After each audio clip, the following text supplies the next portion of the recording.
Payphone era, 25 summers, we back. You always talking about the Spanish people in prison and the beefs you had with them and your opinion on them with ICE and, you know, all this other stuff. But you realize when it comes to ICE and prisoner stuff, of course, it's not just the Spanish people. Mm-hmm. So during your time, you know, that you spent locked up in New York State, like what other, you know, races of people did like you come across? Like, were there Asian people in jail? Yeah. Were there Africans? Yeah, it's a mixture.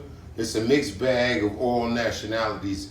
I touch on the Spanish a lot, man, because back then, man, they come from a situation where they created a lot of racism that went on in the penitentiary, and these was the only two groups that clashed like that. It was either the black brothers and the Latin brothers, and they always made that racist. But there's other brothers that was in there, like the Asian guys, right?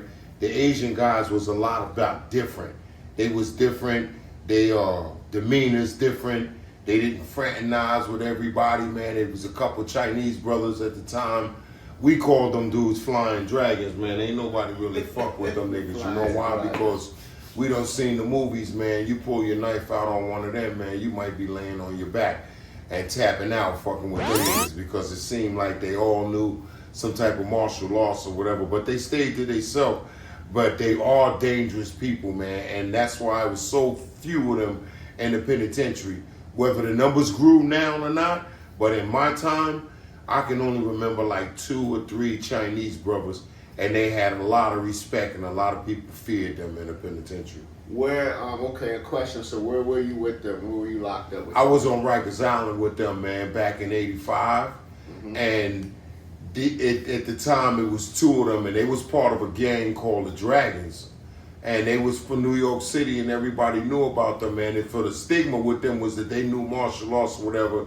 It comes the ball down to that they knew a whole lot more than martial arts, because they put hands and feet on the police back in '85 in Rikers Island in the mess hall, and they disarmed the police officer for their batons and their sticks, and threw the sticks away and kicked their ass, man. And they was using feet and hands.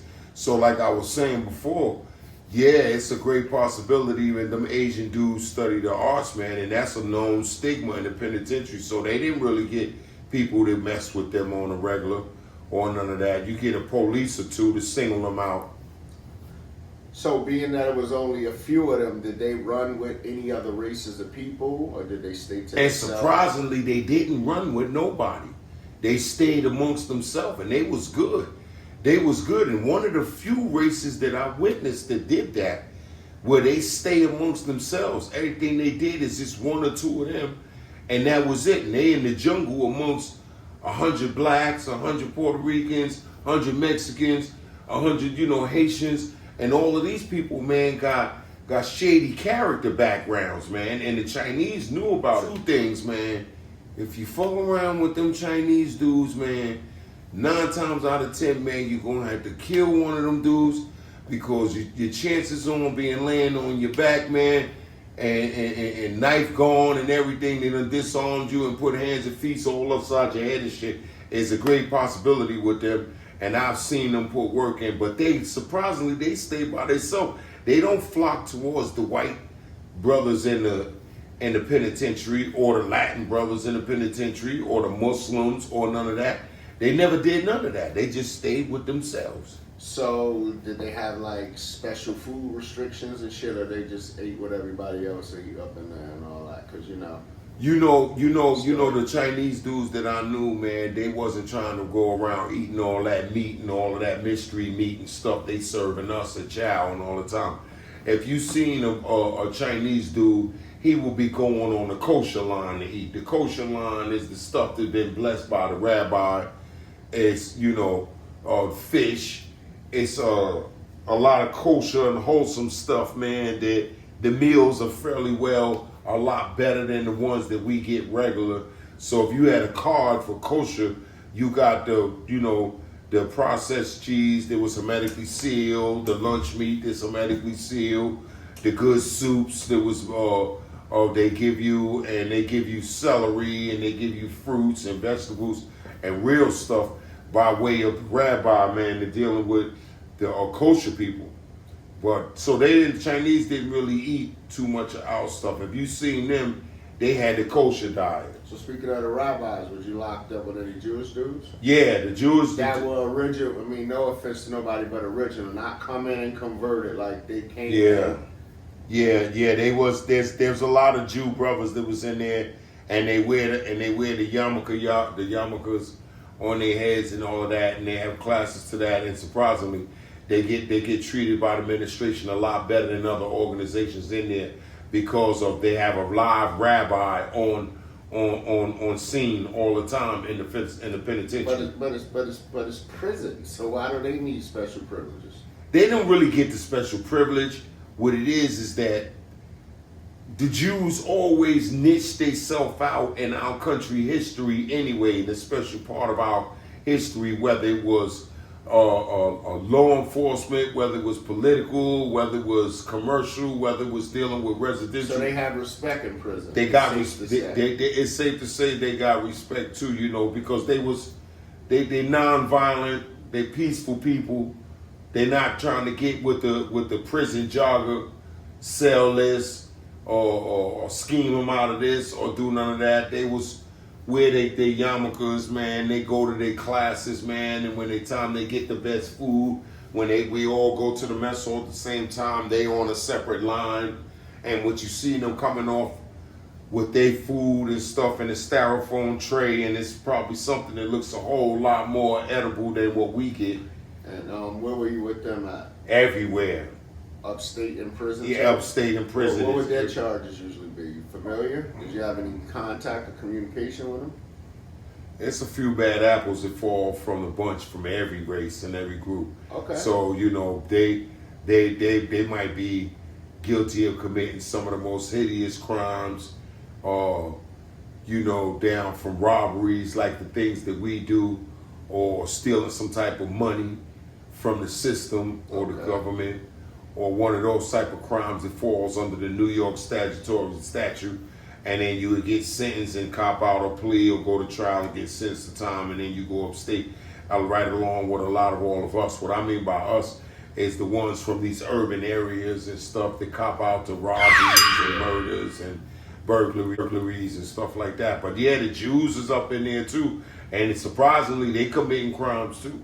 Okay, are they getting the same amount of time, in your opinion? In my opinion, they're not getting the same amount of time. You know why? Because but they are going to prison now. They are going to prison, but they got these lawyers. Which we know is true. They got lawyers. And their family, no matter whether he fell from the tree or he fell from the tree, somebody in their family is prominent, and they look out for each other. Their unity is a lot more greater than a lot of ours, so they got lawyers. And who did they run with in the prisons? Escape away from, right? Because who did they run with in the prisons? Did they run with other? Yeah, they like hanging out with them Puerto Ricans and stuff, man. They like Jewish people. Yeah, they like hanging out with them, man, because they find fascinating in some of the things that they obtain and so forth and so on. A lot of them are drug users. Yes. And then a lot of the Jewish people are interested in that activity. Okay, here's another question to spin it. Are the Jewish people subjected to the prison politics, the stuff that the guards can't control, that everybody else go through, the essays, the drugs, the stabbings? The fear of what the Jew represents in the penitentiary is that somebody he deals with, or very close to him, or a family member, has political powers and political pull. What does that mean in prison? And when you in prison and you have that type of resource on your back. What can that happen to somebody if somebody assaults them, let's say? Okay, so then they'll bring in and they'll launch their own investigations. They'll bring investigators in there to see what happened if they got stabbed. Opposed to with us, we go to the infirmary, we get questioned, who did this? If you say you don't know who, then they'll put you in involuntary protected custody, and that was it. But when it came to the Jewish community in there, The rabbi made sure that they had their own investigator, investigated what happened to this brother. They tried to keep them separate from us. They tried to make them, because they have. It's still prison. It's still prison, Okay. but they got a little bit more leeway. Okay, so what happens to one of them if one of them get punched in the face or get their sneakers taken or commissary taken or people not coming? 9 times out of 10 they will tell on you, which would be ratting. They will snitch on you. Okay. And if they snitched on you, man, then that means they let the 5-0 know that you did this, did that to them and everything. So you know there's consequences for snitching in the penitentiary. But when they do it and they snitch on you, oh, you gone, you out of there. They packed up, you leaving, you know, they're gonna have a misbehavior report and you're gonna be transferred to another housing blocking, another house block or another prison period. Yeah. Messing with them. But yeah, they great snitches, man, and they very, very close with the administration. Okay. Administrations is the powers that may So be. the last question ended on them. Have you seen any violence with them or amongst them? Them with against other people or just individual cases or anything? If something went down with the Jewish and the community, with the rabbis and all of that, man, it's because somebody singled them out. Somebody singled one of them out, man, and made a small problem this big. Yeah. Or one of the Jew dudes might have fell off the wagon one day, man, and he might like to smoke a little marijuana or whatever the case is in the prison.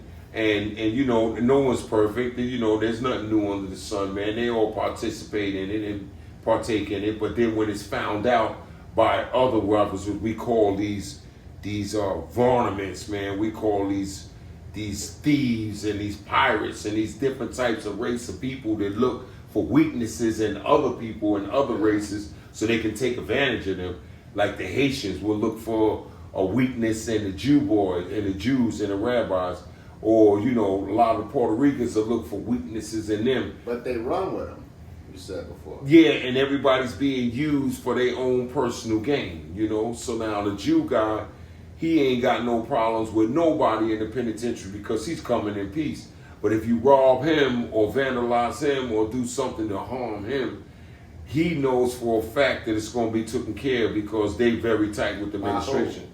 The administration? The administration's going to handle you, man, for messing with them. Don't bother the Jewish people Don't in prison. Respect. 25 summers.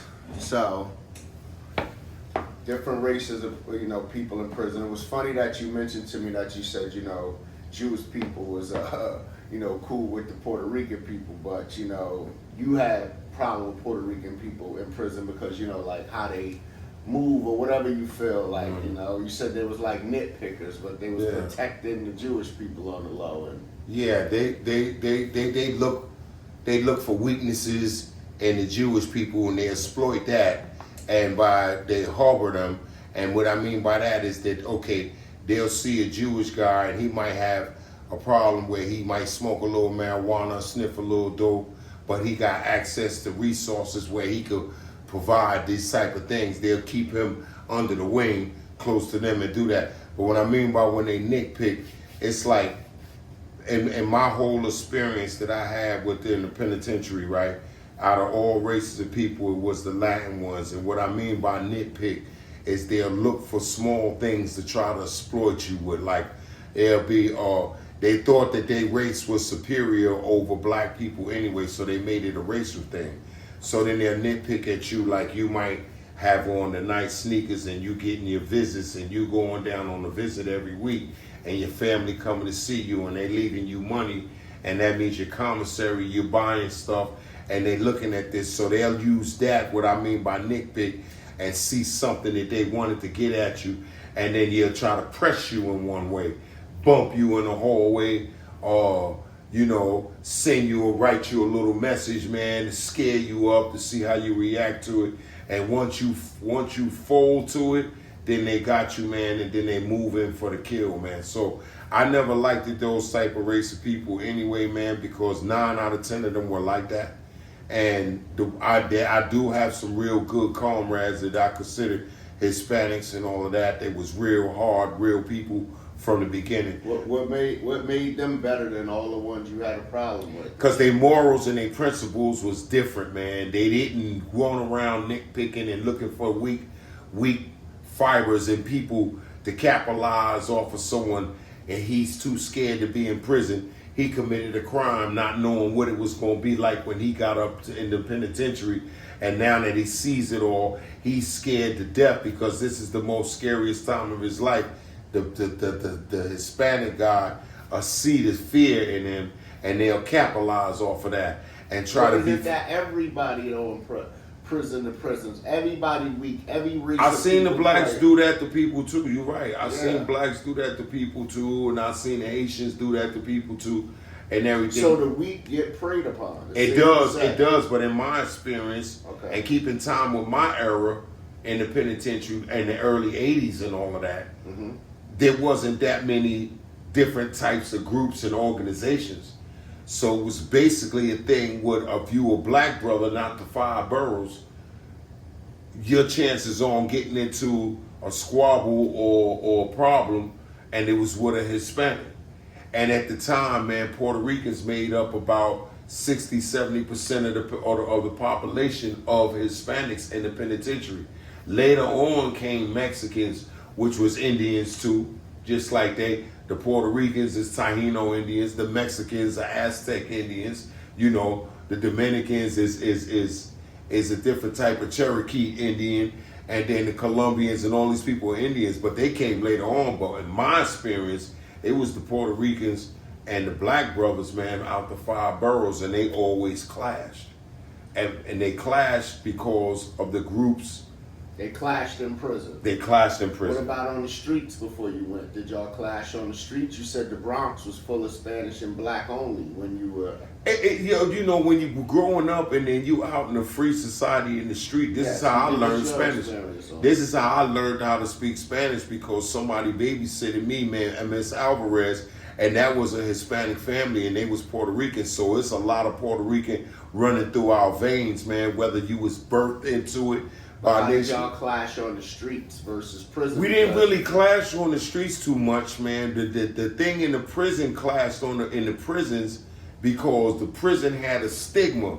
When you come into the prison in the 5 boroughs, you had to know a little something with your hands, man, to fight to protect yourself. Yeah. You had to know how to stand up and fisticuffs and fight with your hands to protect yourself. And we as black brothers grew up slap boxing with our homeboys and learning how to use our fists and stuff. And we had an advantage over the Hispanics like that because they didn't do all of that stuff, man. Like I said, they from the jungles and all that shit, man. And when they out there, they using machetes all the time, man. They're not really having a chance to throw fisticuffs and learn how to be nice and smooth and slick with their hands and stuff. So in the penitentiary, they introduced the razors and all that stuff, how to cut you and make you bleed. And then unfortunately, black brothers see their own blood and they just freak out, man. And then it takes all the fight out of them. But pause. Anybody see their own blood or freak out? Not necessarily. So a white guy or a Spanish guy get cut, he's not going to see his blood and freak out. I've seen an Irish guy get cut in the yard. And tell us. I've seen a Spanish dude cut him in the yard over some drugs. He bought some drugs from a Spanish dude, man. It was an Irish dude. And when it was time to pay, he didn't have the money. He didn't pay on time. I think he owed the guy something like maybe a carton of cigarettes, was probably 10 packs of cigarettes, which is our money in the penitentiary. And he didn't have it to pay the guy. And so they cut him in the yard, you know, in the face. And when they cut him, man, he didn't freak out or bug out like this is the wildest thing that ever happened. He stayed calm, but while he was calm, he was committing to tearing these dudes' asses up. They cut him in the face. He touched his face. He looked at his hand. He seen that they opened him up, and he just got on some relaxed mode, calm, went in the back of the yard, because we had areas where we worked out at where different people stay with each other, and with the Irish and the white brothers and the Aryan Brotherhood dudes and all of that, they had their own courts and stuff. And he came back and he had his knife And he just starts shooting all these Puerto Rican dudes. And it didn't matter to him that he was linking from the face, bleeding, you know? But I've seen a black brother get cut by somebody in the yard, whether it was a Spanish dude or a same brother that cut him or whatever. And once he get cut and he touches his face and see the blood, he just freak out and panic. Like he stays still, he scared to move, ready to run, flee to get out the place instead of, this your chance to get some get back. Okay, so continue. So have you ever seen a Spanish dude get cut? How do they react? It varies with them, man. Okay, well, it varies give us with them. Okay, I've seen some get cut, and I've seen some just wild out, man. Like it ain't no tomorrow. We Now, gonna kill everybody. Cut, do you mean razor across the face or stab? A raking across the face is a thing with the razors. Yeah, with the razor. But keep in mind, face. they introduced that and knife shanks So at the how same do they time. react to it since they introduced? Okay, first of all, man, they react to the cut in the face and the rake across the face like it's really nothing because it's not painful. So in your experience, when you saw it, what did you see when a Spanish guy got cut? I seen them be calm too as well, man, and knowing that this is their last time to get some get back with the dude that did that. Yeah. So they go be calm and go get their knife, what they call a cuchillo, and they going to put some work in because they know they're not going to see this dude no more. I've seen some get cut and freak out and start screaming. Like the black guys. Like the black guys screaming Okay. and so on and all of that, man. But realistically, to look at it from my standpoint, my perspective, if you get cut, to me, that's the only opportunity you're going to get that person that did that to you. It's right there on the spot. It's right there on the spot. 25 summers. 25 summers, we back. So, how do white guys react to it, in your opinion? And I've watched a couple get cut, man, in my time in the penitentiary, and I've seen them act in a couple of ways. I've seen them get raked across the face with a razor, and their face just open up, man, and just start bleeding. And I see them just go completely in shock. Can't move, can't say nothing, just stand there, just dripping. And I also seen one, like once again, this Irish dude, and I seen him get cut, and he was totally, completely different. He knew to calm down so your blood don't flow so fast and running out your face all wild and everything, and you bleed out and pass out. He knew to stay calm, and he stayed calm long enough to go get his knife, man. And like I told you before, he just got busy on these Puerto Rican dudes, man, and he was sticking them with the knife. But he had to get a cut on his face, and then eventually at some point, you have to go get our medical attention because your face is open. So what's more common? The cuttings with the razor cuttings, because it's notorious in New York prisons and jails, or stabbings? The gangs made cutting of a fad, like Cutting of where? Cutting you where? cutting in the face. What they reading all of these books and the 48 laws of power and learning how to move and be strategized on people, but they using razors is the reason why the gangs in California send a message to these gangs in New York and told them, if I catch you slipping out on our hood, man, they Peter rolling you. For those that don't know what Peter roll means they gonna kill you because you're making a mockery out of them. You're using razors and you're cutting people in the face and you're ruining their appearance and you're giving them these wounds in the face and it doesn't even hurt. It just scars you for life. And that's not something we do to people or did to people. If you did something that did warrant you to get hurt, we put the knife in you. We're not cutting you across your face and doing this just to scar you. And psychologically, man, it ruins people, man, by seeing a long cut in the face and all of that. So the gang's responsible for that. But yeah, I seen some white boys get cut and they act both ways too, man. You know, some of them go into shock, you know, when they see their own blood, can't believe somebody did that to them. And some of them just go straight 0 to 1,000 on your ass. And they're not worried about their face being opened up and anything like that. 25 something.